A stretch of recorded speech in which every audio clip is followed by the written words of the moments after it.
breakout 6-point night for Quinn-Byfield against Switzerland. What about the expectations on the second overall pick of the 2020 draft?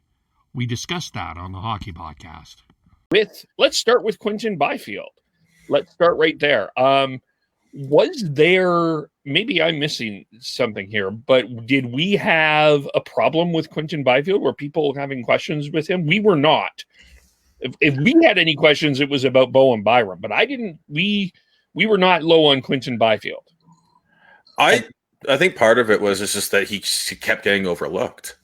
Last year, he was one of the two underage players on the team, and the other one was Alexis Lafreniere, and Lafreniere dominated that tournament when he was healthy, and Byfield was more of a spectator. He didn't even get a shift in the gold medal game this year, and everyone's talking about Cousins and Doc and Byfield and Jamie Drysdale.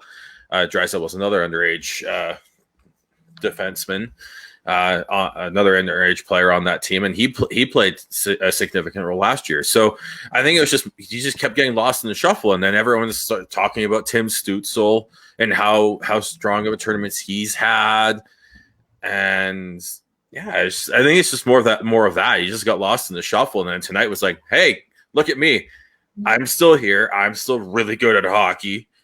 I said, I just think lost in the shuffle. I think that's the best way to describe what's happened to Quinton-Byfield in the World Juniors in the past 2 years. This year, it's more so, I think, they said this in the broadcast, and I think that,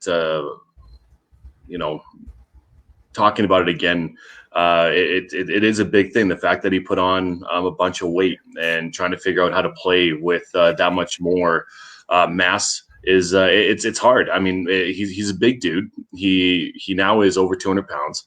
So that's a big difference with the way that you conduct yourself on the ice. I think one other thing that is very that kind of got him to be questioned was the fact that he went so high in the draft.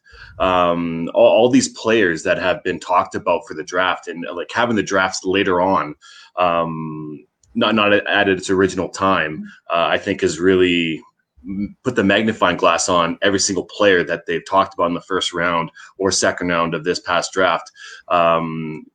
With having the World Juniors so soon after that, I think has really put a bit more pressure on the players, because they were put in a spotlight twice within the past 3 months here. So I was expecting more from him at the beginning, and I was surprised he was only on the quote unquote third line when the tournament started.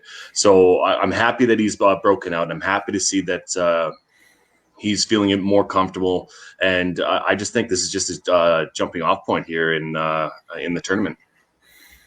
I also really like how the coaching staff is rotating Connor Zary and Jack Quinn through that line with Quinton-Byfield and Jacob Pelletier. I think it brings a couple different looks that can really throw the opposition for a loop.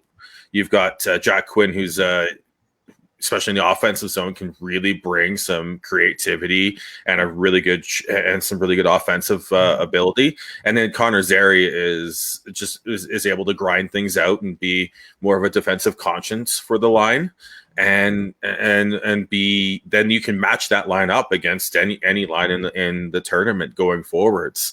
So I think I think that line was the biggest positive for me coming out of this game.